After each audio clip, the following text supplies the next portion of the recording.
K Pandian, who is the chairman 5T Odisha, for a session titled P2P, Odisha's new mantra, in conversation with News18's Zaka Jacob.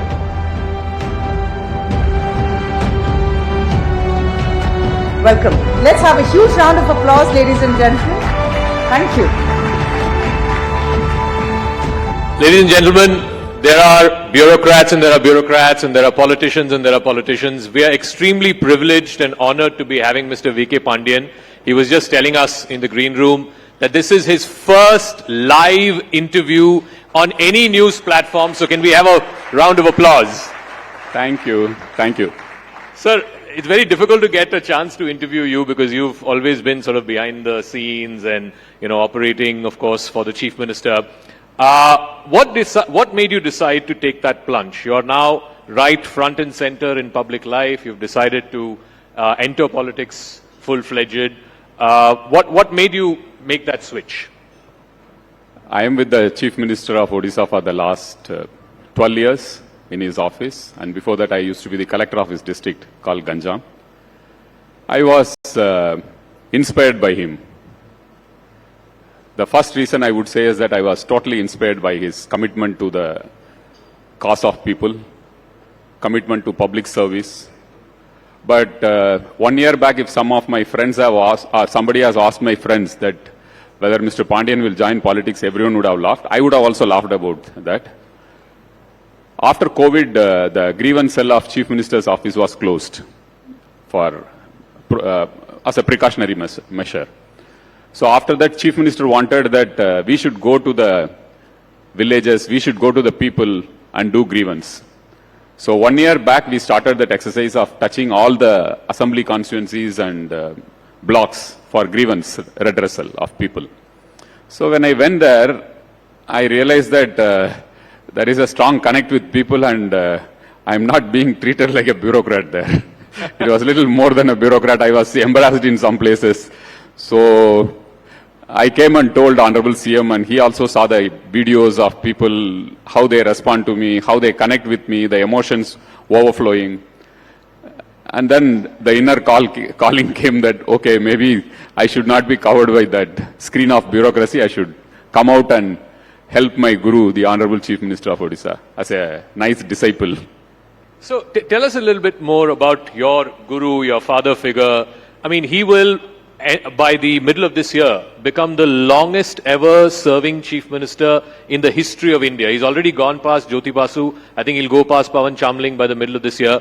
It has never happened in the history of India. And you have seen firsthand why it has happened or what makes him tick. So tell us, what is the success of his longevity? I don't know throughout the world you have any parallel of a democratically elected leader continuing in a space as popular as the Chief Minister of Odisha and winning election after election with a higher margin instead of anti-incumbency having pro-incumbency. And he is now going to touch 2.5 decades. He started in a decade when newspapers were ruling the roost. Then came internet, then social media. So all these eras of public scrutiny he has stood. And his popularity ratings are the highest in the country for any Chief Minister. So I would say that one of the main reasons for his success is that he doesn't see politics as politics. He sees it as public service. And people also don't see him as a political leader. They see him as somebody who is there to serve them. I think that is the connect he has with people and which has made him very popular. What is the connect that you have? Of course, you've worked under him as a bureaucrat, you were his private secretary, you were district collector in his home district before that. But more than that, at a personal level, clearly something has inspired you to make that political plunge. It's a blessing to work with a great soul like him. I consciously use the word soul. It's more of values. It's not about a great leader doing great work. Many people will do great work. There may be great administrators, there may be great planners. This Chief Minister, Mr. Naveen Patnaik, has a great soul. I consider it as a blessing to be with him for more than a decade. And I thought as a disciple, I should try and do something for him at this point of time to help him reach out to the people. That's my only objective right now. So for such a popular chief minister, many would ask, why is he then allying with the BJP? What is this pressing compulsion? Never, I don't think in Indian politics you have seen an alliance between a ruling party and the main opposition party. So something must have happened. Okay. Why somebody joins an alliance? Somebody joins an alliance because they want to win elections. Somebody joins an alliance because they want to have an impact in the electoral map. Here is a chief minister who is so popular in the state and he gets 3/4 majority every time, Mr. Naveen Patnaik. The recently concluded Panchayat elections, he won symbol election. It's based on party symbol. He won 90% of the seats. And the second party was 5% seats, BJP. So Mr. Naveen Patnaik doesn't need an alliance to come back to serve the people. He doesn't need an alliance. You're saying BJP needs an alliance? No, I would say the same thing about Mr. Narendra Modi, the Honorable Prime Minister of India. Whatever surveys you are showing, whatever others are showing, that he is going to become the Prime Minister of the country. Mr. Naveen Patnaik is going to the Chief Minister of the state, undoubtedly, and Mr. Narendra Modi is going to be the Prime Minister. How I put it is beyond, there are some things beyond politics. It is a mark of great statesmanship. That's how I put it. That two great leaders wanting to come together for a greater cause. It has significance as two great people coming together as a mark of statesmanship. It has nothing to do with politics. That's how I see it. That's how I put it. And even the chief minister thinks that way. So you said in the... It has no electoral value either for BJP or for BJD. No, earlier in the first part of the answer you said, why do parties align with each other? They want to win elections, they want to change the electoral map. So is it that BJP needs BJD more or BJD needs BJP more? BJD doesn't need BJP to form government in the state, and BJP may not need BJD to form government in the center. That's why I made it very clear that it is to do with two individuals who share a great friendship amongst each other, and they see some things are beyond politics, and that is where you see a rare mark of statesmanship. I consciously use the word statesmanship. It is nothing to do with politics. It's beyond politics. So where is the status of that alliance right now? Because PM came, I think, earlier this month. He praised Naveen Patnaik as a Lokpriya Neta. But we haven't heard anything ever since. I think if anything happens, we'll all get to know. No, that's why I'm asking you. No, better to ask than you. We'll all get to know if something happens. But I told the logic behind this. Whatever talk has happened also, I told the logic behind. It has nothing of electoral significance either to Odisha or to the country. It is more to do with statesmanship. Okay. Talking about statesmanship, clearly Naveen Babu is a statesman in his own right. Like I said, he has already gone past Jyoti Basu's record. And if he wins this election, which like you said is almost a certainty, he will become the longest serving chief minister in the history of India. We have called this session P2P. So depending on which way you want to see it. Poverty to prosperity, Odisha transforms. That's the way you would like to see it. We would like to see it as from Patnaik to Pandian. No. So please tell us, are you Mr. Naveen Patnaik's political successor? I don't think I should answer this. The people of Odisha will answer it. And I succeed his values. I succeed his hard work. I get inspired by his sincerity, commitment, and keeping politics away from public service and doing service to the people. That's how, these are values I have imbibed from the Chief Minister. Politics can come later on whenever, whatever people think, it's fine. But the reason people are asking this is because the BJD, like some other parties, we've seen that in the history of Indian politics, where succession has always become a bit of a dicey situation. We've seen that with ADMK, we've seen that with Shiv Sena.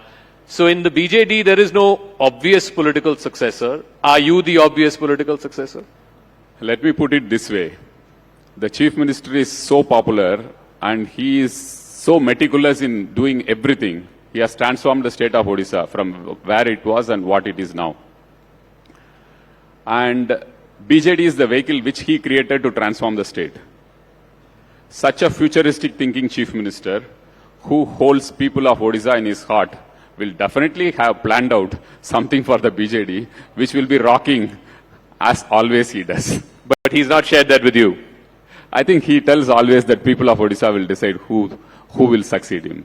We all follow that. In fact, when somebody asked Biju Babu when he was alive, who is going to succeed you, he also told the same thing, that people of Odisha will decide. But, finally, in democracy, one bows to the people's. So, talking about your political debut, just as you decided that you're going to get into politics, you also said that you're not going to be fighting the elections. You're not going to get into electoral politics. Why?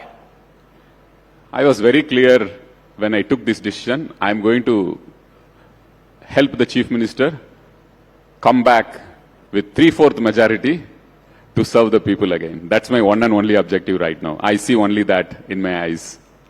In politics, obviously, you'll be the subject of scrutiny by a lot of people, your political opponents, by the people of the state. When they attack you with the outsider tag, how do you respond to that? I know that last 3-4 years I have been the center point of attack of everyone in Odisha politics. Most of the opposition parties attack me. So that's part of the game. And whether I succeed or not, it's up to the people of Odisha to decide. But when they say that you're originally not from there, you're from Tamil Nadu, they have to come and see some of the meetings which I have with the people and the emotions which they pour out when they see, when they interact, or when they talk to me. I think that will clarify how they hold me, whether they hold me as one of theirs or whether they hold me as an outsider. It's the people of Odisha who finally decide. But, I mean, you're also a fluent Odia speaker by virtue of your bureaucratic career, of course. You're married to a Odia, a native. But beyond that, for people to accept somebody who is from a different state, I mean, the only comparable example I can think of, and probably you'll relate to this, is MGR. Coming from one state and contesting in another state, even Jayalalitha to an extent. What is it about our people in India, in different states, that they wholeheartedly give love to even someone who may not be originally from their place, but are considered one of their own? People are very smart and intelligent. If Naveen Patnaik has succeeded so many years in Odisha, it's because people see his clear heart. He has heart in the right place. And they know that this guy wants to change Odisha, transform Odisha, and he is spending every minute of his time for Odisha and its people and its growth. So when people are so intelligent and smart, they will judge what is what and who is who. And that's how I think the connect which I have with people is the same. The connect that you have with the people is the same, because people believe that you are wanting to do this as a service and not... but that's what all politicians say. So time will tell that. Whether I have meant what I say or whether I have some other hidden agenda, time will say. But I leave it to the people to judge whether I stand by the service mind which I got from the Chief Minister. So you did say that Odisha has transformed, no doubt, in the last 20-25 years. It has transformed as a state. And I want to deal with both ends of it.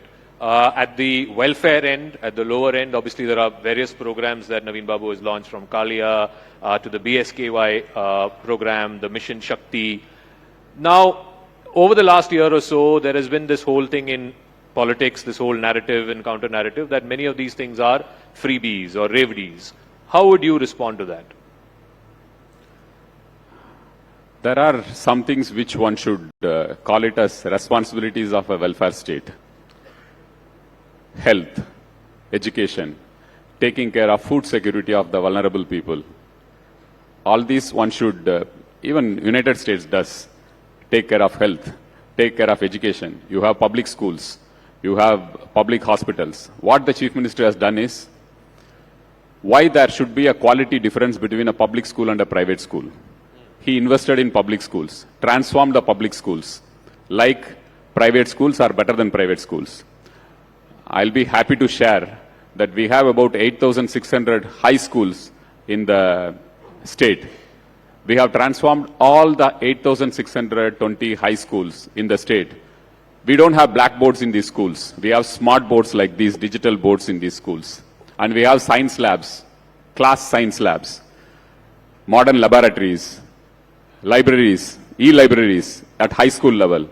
So he wanted to empower the people of Odisha to make them dream big for their children. Because 70 to 80% of the children will always be dependent on public schools. So he transformed the public schools and made it as good or better than private schools. He also transformed the hospitals, public hospitals, government hospitals, as good as or better than private hospitals. So this is where he spends money.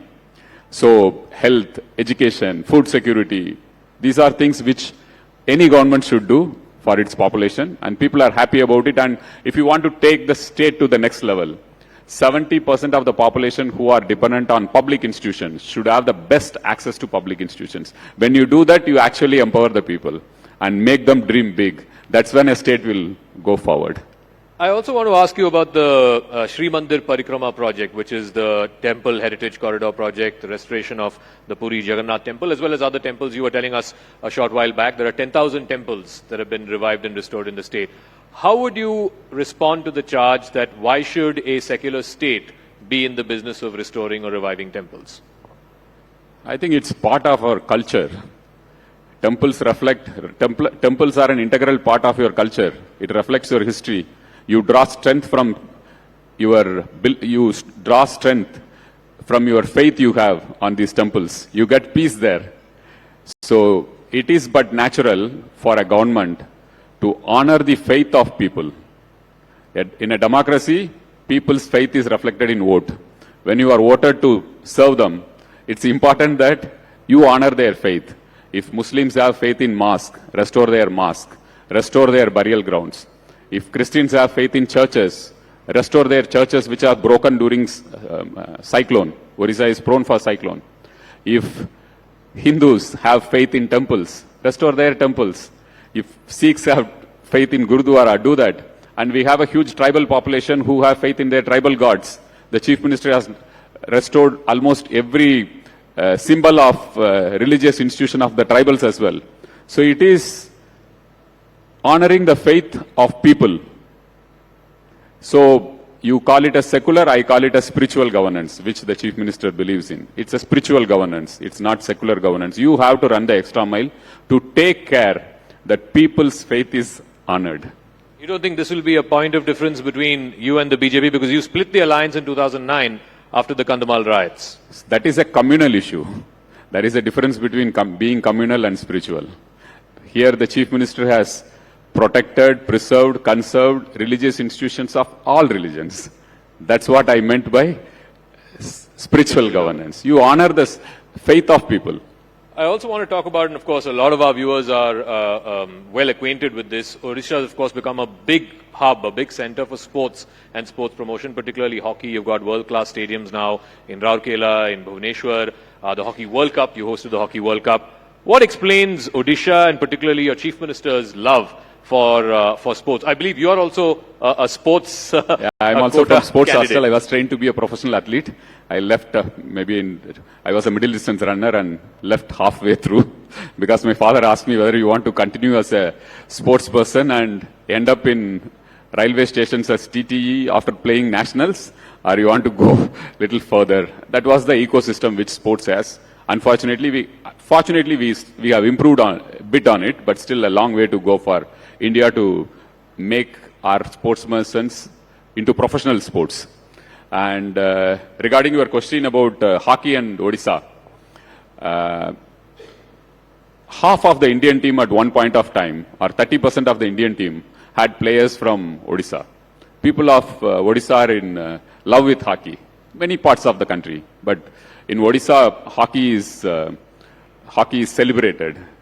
You will get, even for local matches, you will get such huge crowds for hockey. Our Chief Minister is also he used to be a hockey player, he used to be a goalkeeper. And his father had told a very interesting anecdote, linking hockey and the Indian national movement. Linking hockey and the Indian freedom movement. Indian freedom movement, right. So when India was not conceived as a country. We were fighting for our independence. The only place where India was representing us, India was in Olympics, even before independence. British India, whatever you call it. So the gold medals used to come from hockey. When India was an idea, we were fighting for independent India. At that point of time, India was honored at a world stage because of hockey. So that is something which Biju Patnaik, who used to be a freedom fighter, late Biju Babu, he had told his son Naveen Patnaik that we all got inspired that India, at least somewhere it is making a wave, at least through hockey, it made an impact for itself, that we are getting gold in Olympics. So that is something which gave that emotional connect to our Chief Minister. And people of Odisha are deeply in love with hockey. So he thought that we should take up hockey seriously. And we are the only state perhaps in the world who is supporting a national team. A provincial government supporting, sponsoring a national team. Generally a national team is sponsored by corporates. The Chief Minister wanted that, well, let's send a message. This game has contributed for, at least indirectly during the Indian national movement, to make Indians feel proud about something when they were fighting the British. So perhaps that is the reason why he took it up as an emotional thing, and it gelled well with Odisha. All right. So in fact, Odisha sponsors both the men's and women's hockey teams. So can we Senior have a round and of junior. Senior and junior. So that is an incredible thing. It's generally corporates who sponsor teams, but here you have a state government sponsoring. So finally, Mr. Pandian. And after 38 years, 40 years, India won a medal in last Olympics in Beijing. Correct. After Odisha sponsored. Of course, the credit goes to our players, the support team and everyone, but Odisha had a small role in that. Odisha had a small role in India getting a medal after 3 decades. So finally, is Mr. Pandian, the middle distance runner, ready for the long distance marathon of politics? I take one day at a time. I don't see anything long term. In human life, you should take one day at a time. Not then you are stressful. This is something which I learned from our Chief Minister. Very spiritual. Take next minute. Live in the moment, present moment. So for this day and for the last 25 minutes, Mr. Pandian, thank you very much Thank for joining you, us Jai here at the Jagannath. Rising Thank Bharat you. Summit. Thank you. Ladies and gentlemen, can we have a round of applause? Thank you so much for that very important advice. Live each day. And that was Odisha.